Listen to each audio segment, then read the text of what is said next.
제가 처음 신앙생활 시작할 때 지금보다 당연히 음향시설이 옛날은 못하죠. 큰 예배당에 스피커 소리로 나오는 목사님의 설교가 이해가 잘 안 됐습니다. 몇 달인지 몇 년인지는 모르지만 설교가 성경에 대한 기초 상식도 없었기 때문에 이해도 못했고 들리지도 않았어요. 뭔 말인지도 몰랐습니다.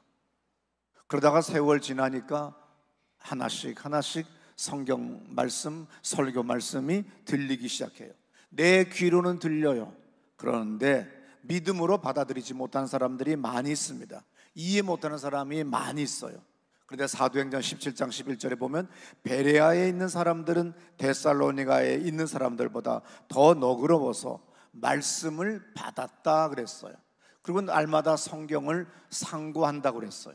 우리는 말씀을 그냥 라디오 듣듯이 listen to the radio라고 하는 이 수고는 중학교 때 처음 배우는 수고 중에 하나예요. 우리가 그냥 들리니까 들어요.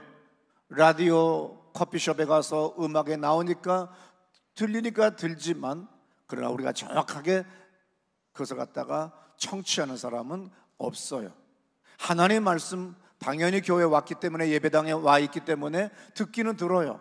그런데 어느 날 똑같은 설교고 똑같은 말씀이지만 어떤 사람에게는 레마로, 그리고 엄청난 무게로 이것이 와 닿고 깨달아지는 것을 우리는 알 수 있습니다.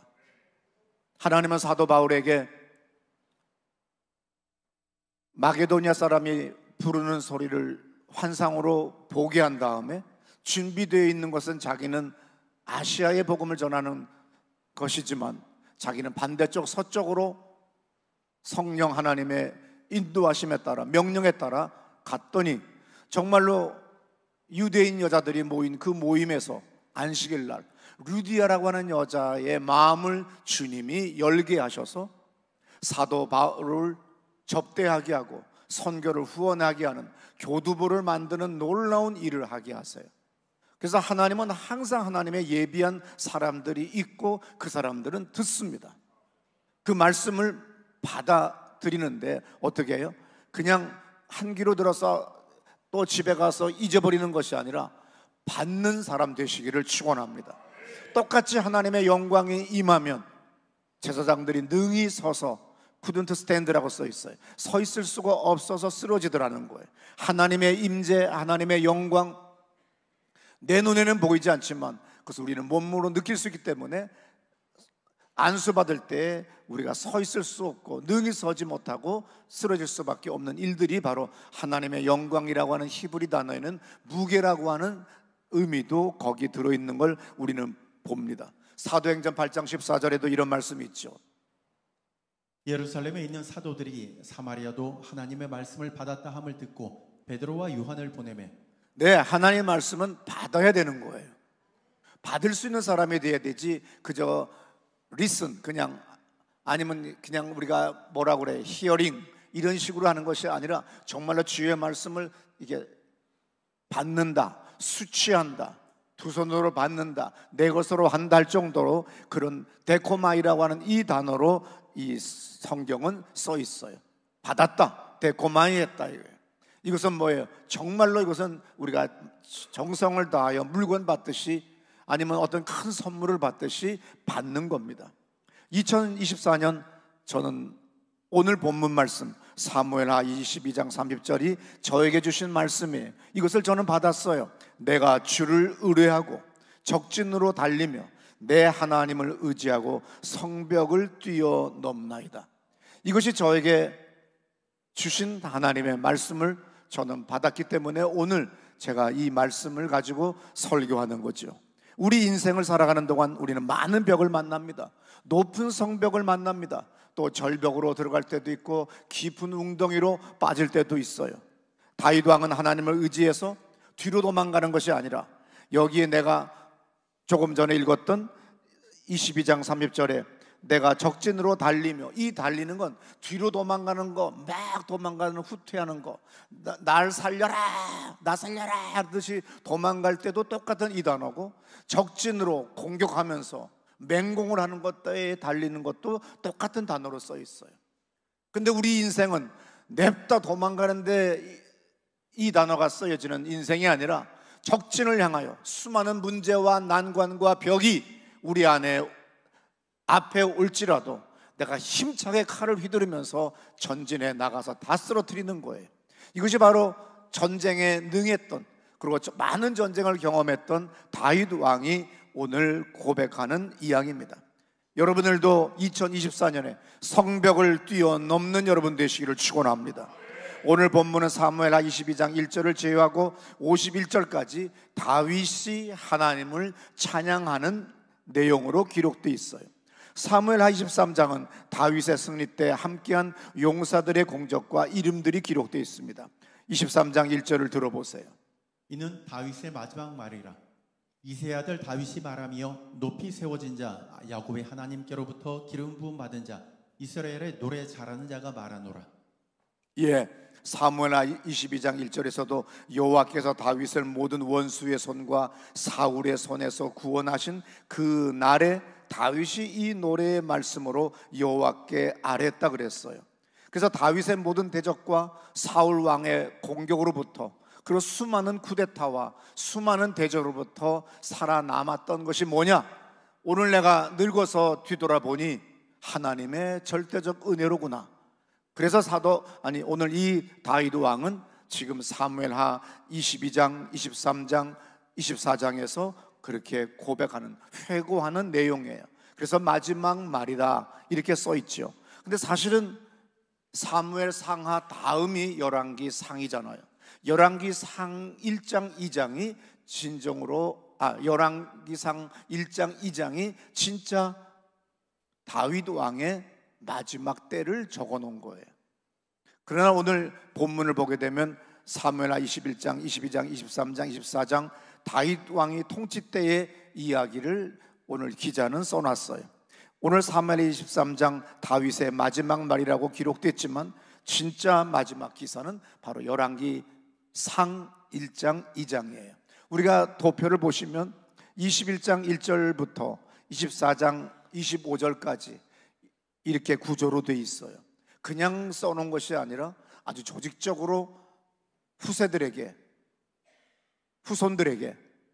다윗 왕이 어떻게 하나님의 은혜 속에서 이스라엘 왕국을 세웠는지, 그래서 21장 1절부터 14절의 이야기와 그리고 세 번째 칸 24장 1절부터 25절까지 이 두 이야기 사이에 두 개의 명단이 있어요. 21장 15절에 나오는 명단, 23장 8절에 나오는 명단, 그리고 두 편의 시가 들어있어요. 22장 1절부터 51절까지, 23장 1절부터 7절까지 이 구조로 이 성경을 다윗 왕의 젊은 날 그리고 마지막 날까지를 이렇게 조직적으로 기록해 놓은 거죠. 두 개의 이야기는 다윗이 살아오는 동안 만났던 수많은 역경과 전쟁과 전투와 치욕과 모욕, 순환들을 기록한 그 생애에 다윗은 내가 똑똑해서 이렇게 내가 모든 것에 승리한 것이 아니라 절대적인 하나님의 은혜로 말미암아 승리했다. 그래서 두 편의 시를 통하여 찬양하고 두 개의 명단을 통하여 나에게는 이렇게 3명의 용사, 30명의 용사, 그리고 이렇게 모두가 다 도망갈 때, 모두가 배신하고 다 뒤돌아갈 때 나와 함께 했던 사람들의 이름들을, 그 명단들을 회고하듯이 써놓은 겁니다. 그리고 그 사람들의 인물을 써놓은 거예요. 다윗은 일생을 살아가는 동안에 정말로 참담하고 참남한 일을 많이 겪었어요. 아들이 아버지한테 칼을 들고 덤벼서 쿠데타 일으키는 미친놈이 세상에 어디 있겠어요. 밑에 놈이 하극상 한다고 하면 이거보다 더 눈 뒤집어지는 거 없습니다. 내가 믿고 모든 걸 다 맡겼는데 이놈 별 달아줬더니 쿠데타 일으켜? 그러면 눈이 획 돌아가요. 안 돌아가면 이게 지금 치매 온 거니까 빨리 은퇴해야 되고. 어떻든 간에 유다 왕 즉위하는 내용이 사무엘서에 보게 되면 2장 4절에 기록되어 있어요. 그 다음에 이스라엘 왕 즉위가 5장 3절에 되어 있어요. 5장 7절에는 예루살렘 정복하는 이야기가 나옵니다. 6장 12절에는 법궤를 찾아오는 이야기가 나와요. 그 다음부터는 블레셋 족속과의 전쟁, 모압족과의 전쟁, 암몬족과의 전쟁, 아람족과의 전쟁, 그러면서 수많은 기사들이, 사건들을 이 사무엘 상하에 기록되어 있습니다. 왕이, 이스라엘 초대 왕 사울 왕이 다윗을 죽이려고 3,000명의 군사를 쫓아온다고 한다면 이제 절망이에요. 더 이상의 기회도 없는 거예요. 그런데 하나님은 절묘하게, 정말 오묘하게 결정적인 순간마다 주님은 피할 길을 주시고 살려주시고 깊은 웅덩이에서 건져주시는 거예요. 그래서 사무엘 상하가 이야기하는 게 뭡니까?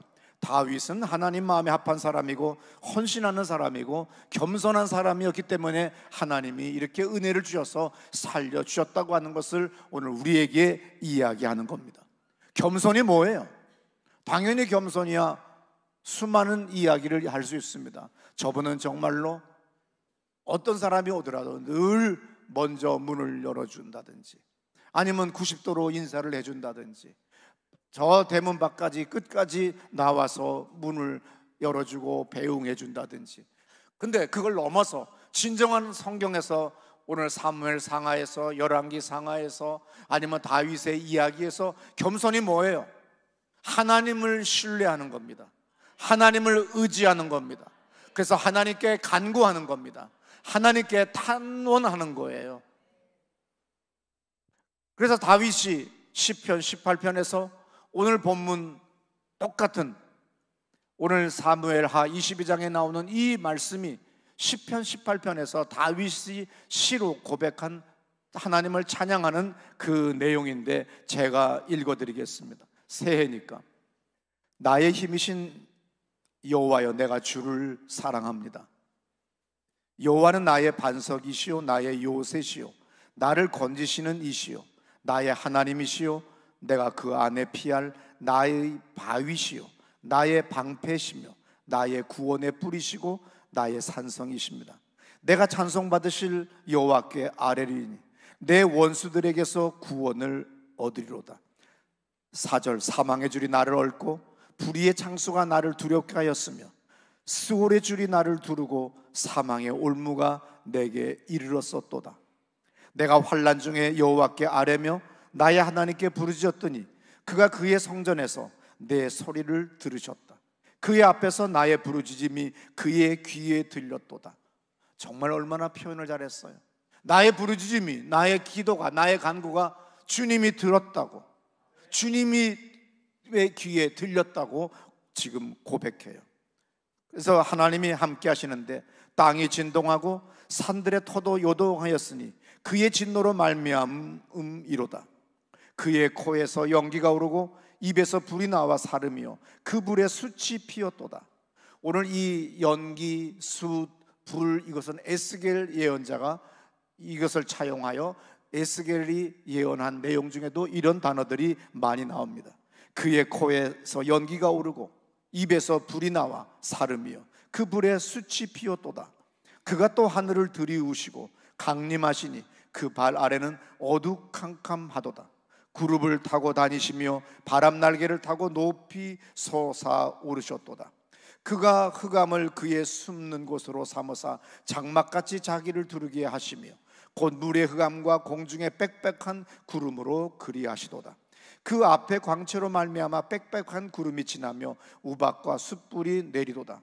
하나님께서 하늘에서 13절 우레소리를 내시고 지든하신 이가 음성을 내시며 우박과 숯불을 내리시도다. 14절 그의 화살을 날려 그들을 흩으시며 많은 번개로 그들을 깨뜨리셨도다. 하나님의 화살을 맞으면 누가 살겠어요? 하나님의 화살을 맞으면 무엇이 이곳에 서 있겠어요? 그래서 하나님의 화살을 날렸고 번개로 그들을 다 때려 부셔버렸어요. 15절 이럴 때 여호와의 구질함과 콧김으로 말미암아 물밑이 드러나고 세상에 터가 나타났도다. 16절 그가 높은 곳에서 손을 펴사 나를 붙잡아 주시며 많은 물에서 나를 건져냈도다. 나를 강한 원수와 미워하는 자에게서 건지셨으며 그들은 나보다 힘이 세기 때문이로다. 그들이 나의 재앙의 날에 내게 이르렀으나 여호와께서 나의 의지가 되셨도다. 많은 사람들은 살아가다 보면 재앙의 날들이 와요. 그러나 그 순간마다 하나님은 우리의 의지가 되었고 다윗에게도 의지가 되셨어요. 19절, 나를 넓은 곳으로 인도하시고 나를 기뻐하심으로 나를 구원하셨도다. 여호와께서 내 의를 따라 상 주시며 내 손의 깨끗함을 따라 내게 갚으셨으니. 21절, 이는 내가 여호와의 도를 지키고 악하게 내 하나님을 떠나지 아니하였으며 그의 모든 규례가 내 앞에 있고 내게서 그의 율례를 버리지 아니하였음이로다. 왜 하나님이 그렇게 도와줬어요? 내가 이렇게 하나님 앞에 바로 섰기 때문이라는 거예요. 그러므로 24절, 여호와께서 내 의를 따라 갚으시되 그의 목전에서 내 손이 깨끗한 만큼 내게 갚으셨도다. 그래서 기독교에서 가장 중요한 게 뭐예요? 회개하는 겁니다. 우리의 생각, 우리의 언행심사 하나하나 순간순간마다 번득번득하는 것이 다 죄악이라고 그랬어요. 날 때부터, 뱃속에 있을 때부터 우리는 죄악 중의 출생이라고 시편 기자는 말합니다. 25절, 자비로운 자에게는 주의 자비로움을 나타내시며 완전한 자에게는 주의 완전함을 보이시며 깨끗한 자에게는 주의 깨끗하심을 보이시며 사악한 자에게는 주의 거스름을 보이시리니 주께서 곤고한 백성을 구원하시고 교만한 눈은 낮춰 주실 것이다. 주께서 나의 등불을 켜시며 여호와 내 하나님의 내 흑암을 밝히시리다. 내가 주를 의뢰하고 적군을 향해 달리며 내 하나님을 의지하고 담을 뛰어넘나이다. 하나님의 도는 완전하고 여호와의 말씀은 순수하니 그는 자기에게 피하는 모든 자의 방패시로다. 여호와 외에 누가 하나님이며 우리 하나님 외에 누가 반석이냐. 이 하나님이 힘으로 내게 띠띠우시며 내 길을 완전하게 하시며 내 손을 가르쳐 싸우게 하시니 내 팔이 노화를 당기도다. 얼마나 이 고백이 대단해요. 이 고백을 오늘 사무엘하 기자는 사무엘하 22장에서 다윗의 이야기를 쓸 때 바로 이것을 차용하여 기록을 한 거예요. 그래서 오늘 여러분들의 2024년 마지막 날 됐을 때 오늘 시편 18편이나 오늘 사무엘하 22장에서 다윗의 고백, 다윗의 찬양이 여러분의 찬양이 되시기를 축원합니다. 기도는 당연히 간구하는 거예요. 그러나 어느 날 너무 힘들고 어려우면 기도가 안 될 때가 있어요. 입도 안 벌어져요. 오늘 하나님 앞에 나와 앉아 있으세요. 그냥 앉아 있는 것도 기도예요. 우리 사진에 보면은 우리 예배당 장면 하나가 보일 거예요. 저렇게 남자들이 기도하는 모습 보면 정말 목사에게 힘이 됩니다. 자기도 안 되니까 저 사람은 아들한테 냅다 손을 얹고 아들 변화시켜 달라고 기도하는 것 같아요. 아들 축복해 달라고 기도하는 것 같아요. 내가 이 사진을 저 집사님한테 보냈어요. 아이고, 뒷모습 사진을 하나 보내줬더니 전주로 압니다 그래. 남자가 하나님 앞에 나와 기도하는 것. 이 사진은 아무것도 없는 것 같지만 며칠 전에 아침에 내가 예배당에 들어오면 우리는 이 강대상에 유리로 돼 있잖아요. 내 뒤쪽이. 그래서 아침 햇살이 깊이 예배당 안에 들어와요. 그 햇살 가운데 아래 강대상에 비춰져 있는 남자 한 분, 서명훈 권사님이세요. 경찰 공무원이니까 또 마침 교통과에 요새 근무했기 때문에 삼부교대 하다가 지나가다가 언제든지 교회에 와서 2시간, 3시간씩 앉아 있어요. 그러고 난 다음에 또 자동차 안에서 잠을 자고 출근을 해요. 그 기도가 하나님이 축복을 하셔서 많은 응답을 주시고, 남자가, 거구의 남자가 늘 2시간, 3시간 와서 조용히 앉았다 가지만 이거 하나님의 은혜가 아니면 2시간, 3시간 못 앉아요. 오늘 기도가 뭐예요? 하나님과 1대1로 독대하는 겁니다. 전능하신 하나님은 내가 비록 소리를 내지 않았지만 내가 어떤 형편에 있는지 아시기 때문에 그냥 와서 눈물만 흘리다가 아니면 고개만 숙이고 있다가 가더라도 주님은 다 아세요. 이것도 깊은 기도와 마찬가지예요. 그러나 한 단계 더 넘어서 내가 소리 높여 기도하고 더러운 귀신을 추방하는 거죠. 여러분, 기도하다 보면 뭐가 먼저 우리한테 옵니까? 귀신이 먼저 와요. 다니엘서를 보면 21일간 절식 기도할 때 온전한 금식 기도를 못합니다. 이때 다니엘의 나이가 80이 넘었다고 성서 해석자들은 해석해 놨어요. 그래서 온전한 금식은 할 수 없고 기름진 거, 고기, 좋은 음식은 빼고 최소한의 생명을 유지할 기도로서 21일간을 기도했어요. 21일째가 됐더니 미가엘 천사장이 나타나서 네가 첫날부터 기도한 걸 우리는 들었고 하늘에서는 알았다. 그런데 우리가 올 때 마귀가, 귀신들이 막았기 때문에, 너의 기도 때문에 우리가 승리하고 와서 너를 도와준다 하는 그 이야기가 다니엘서에게 우리에게 희망이 됩니다. 기도 이왕이면 침묵 기도도 귀한 기도, 좋은 기도예요. 그 침묵하는 가운데 주님이 우리에게 여러 가지 생각들을 떠오르게 하시고 또 우리에게 회개하게 하시기 때문에 주님의 음성을 듣는 거니까 좋은 겁니다. 그러나 외쳐서 귀신을 추방해야 됩니다. 예수님이 광야에서 기도하셨을 때 귀신은 잠시 떠났다고 그랬어요. 항상 먼저 오는 건 귀신이에요. 그 다음에 우리가 믿음으로 계속 이겨나갈 때 돕는 천사가 함께하는 걸 믿으시기 바랍니다. 주의 성령이 우리에게 불담으로 불같이 바람같이 역사하는 걸 경험하는 여러분 되시기를 축원합니다. 겸손이 뭐예요? 하나님 앞에 와 앉는 겁니다. 내가 청산유수로 낭낭하게 기도하는 것도 참으로 귀한 거지만, 그러나 너무나도 슬퍼서, 너무나도 짐이 무거워서 어쩔 수 없어서 그냥 하나님 앞에 와 탄식만 하더라도 주님께서는 다 아시는 거예요. 그래서 지난 한 주간 동안 우리가 지난 1월 1일, 1월 2일, 1월 3일 우리는 뭘 했어요? 하나님 앞에 나와서 독대들을 한 겁니다. 그래서 1시간 이상씩 기도해서 2시간씩 기도해가지고 다 마지막 돌파한 사람들, 이분들의 사진을 우리는 지보에 힘차게 나갔습니다. 이분들의 기도가 여러분들의 가정에 임하기를 축원합니다. 시편 18편 40절에 보면 이런 말씀이 있어요.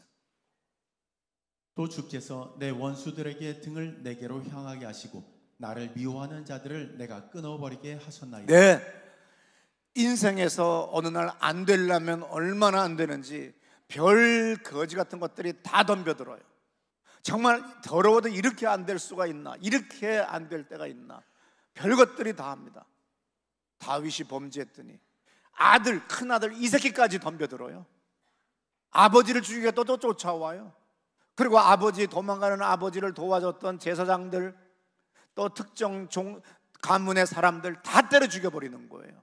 이런 미친놈이 세상에 어디 있습니까? 이런 것들을 만나야 진짜예요. 인생은요, 깊은 웅덩이까지. 그래서 아까 시편 18편에서 다윗이 고백할 때 뭐라고 그래? 스올의 깊은 곳까지 갔다고 그러잖아. 스올이 뭐예요? 지하를 얘기해요. 땅속을 얘기해요. 다른 말로 뭐예요? 지옥을 얘기해요. 지옥문까지 갔다 왔다는 겁니다. 그 정도까지 갔다 와야 그 깊은 골만큼 높이 올라갈 수 있는 걸 믿으시기 바랍니다. 우리 인생이 나만 그렇게 당하는 게 아니에요. 그게 축복이 그만큼 크기 때문에, 주님의 영광이 준비됐기 때문에 귀신이 먼저 와서 가진 짓들을 다 하는 겁니다. 그래서 기뻐하세요. 감사하세요. 모든 일에 감사라고 사도 바울이 말했잖아요. 이 감사하고 나갈 때 역사가 일어납니다. 그래서 내가 1월 1일, 1일, 2일, 3일 기도한 다음에 이번 주 수요일은 원유경 목사님의 리더십 컨퍼런스예요. 와서 진정한 모든 성도는 뭡니까? 주님이 원하는 건 모든 사람이 리더가 되기를 원합니다. 영적 리더십을 배워야 되고, 그리고 우리가 다시 새롭게 안수 기도를 받고 나가야 우리가 세상을 이길 수 있고 만민을 구원할 수 있는 걸 믿으시기 바랍니다. 2024년 끝나는 날 여러분들의 찬양이 오늘 시편 18편, 사무엘하 22장의 이 고백이 여러분들의 고백이 되시기를 축원합니다. 시편 62편 1절부터 6절에 이런 말씀이 있어요. 나의 영혼이 잠잠히 하나님만 바라며 나의 구원이 그에게서 나는도다. 오직 그만이 나의 반석이시고 나의 구원이시며 나의 요새이시니 내가 크게 흔들리지 아니하리로다. 넘어지는 담과 흔들리는 울타리같이 사람들 죽이려고 너희가 일제히 공격하기를 언제까지 하려느냐. 그들이 그를 그의 높은 자리에서 떨어뜨리기만 꾀하고 거짓을 즐겨하니 입으로는 축복이요 속으로는 저주로다. 나의 영혼아, 잠잠히 하나님만 바라라. 물은 나의 소망이 그로부터 나오는도다. 오직 그만이 나의 반석이시요 나의 구원이시요 나의 요새이시니 내가 흔들리지 아니하리로다. 이 고백이 여러분들의 고백이 되시기를 축원합니다. 제가 새해 중보기도하는 사람들에게 기도할 제목들을 인수해서 이제 나눠드리잖아요. 바깥에 있으니까 가져가시면 됩니다. 거기 있는 거 제대로 쓰세요. 당연히 우리는 우리 교회가 망우동에 있으니 망우동의 안녕을 위하여 기도해야 돼요. 중랑구에 속했으니 중랑구를 위하여 기도해야 돼요. 이웃의 안녕이 나의 안녕이에요.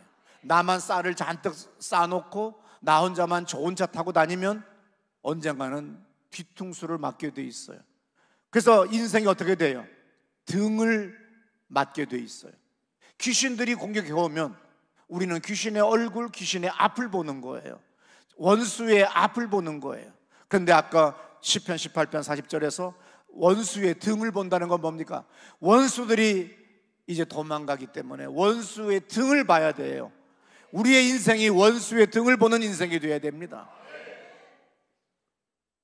예수님도 항상 하나님과 독대했어요. 우리가 마태복음, 마가복음, 누가복음, 요한복음 보게 되면 새벽, 미명, 일찍이 또 아니면 어떤 밤을 지새우며 기도합니다. 제자 한 사람을 선택하기 위하여 예수님은 밤을 지새우며 기도하셨어요. 여러분들 직원 한 사람 채용하고 여러분들 동업자 한 사람을 만나더라도 기도하세요. 내가 분별할 능력이 없어서 채용을 해서는 안 될 사람을 채용할 때 그 사람이 어떤 문제가 생겨서 못 오는 바람에 안 할 수도 있잖아요. 하나님이 하시는 일은 너무나도 정미하니, 하나님이 하시는 일은 너무나도 오묘하니 시편 기자는 계속해서 고백하고 찬양하는 걸 우리는 봅니다. 예수님은 사망의 벽을 기도로 넘어가셨어요. 요한복음 6장 38절과 누가복음 22장 44절을 보게 되면 정말 예수님에게는 이제 곧 십자가에 못 박혀 죽으심을 당하는 그 순간, 그 죽음 앞에서, 육체의 죽음 앞에서 아버지께 기도합니다. 내 뜻대로 하지 마옵시고 아버지의 원대로 하옵소서. 그리고 죽음을 향하여 두벅두벅 걸어갑니다. 왜냐하면 죽음 뒤에 영생이 있고 부활이 있다고 하는 것을 주님은 아셨기 때문에 첫 열매가 되고 만민이 부활을 경험하는 놀라운, 만민이 영생을 얻는 놀라운 은혜를 받은 걸 믿으시기 바랍니다. 우리 다 자리에서 일어나셔서 하나님, 내가 2024년에는 원수의 등을 보게 주옵소서. 내가 지옥의 저 깊은 골짜기까지 내려갔고 내가 이 깊은 웅덩이에 있지만 하나님 아버지, 내 손 듭니다. 내 손 잡아주세요. 기도할 수 없을 때라도 내가 주 앞에 나와, 예배당의 앞에 나와 내가 주 앞에 앉아 있겠습니다. 이것은 바로 하나님과의 독대의 시간입니다. 영광스러운 시간입니다. 아버지여, 나를 살려주시고 구원해 주시옵소서. 기도합니다. 할렐루야.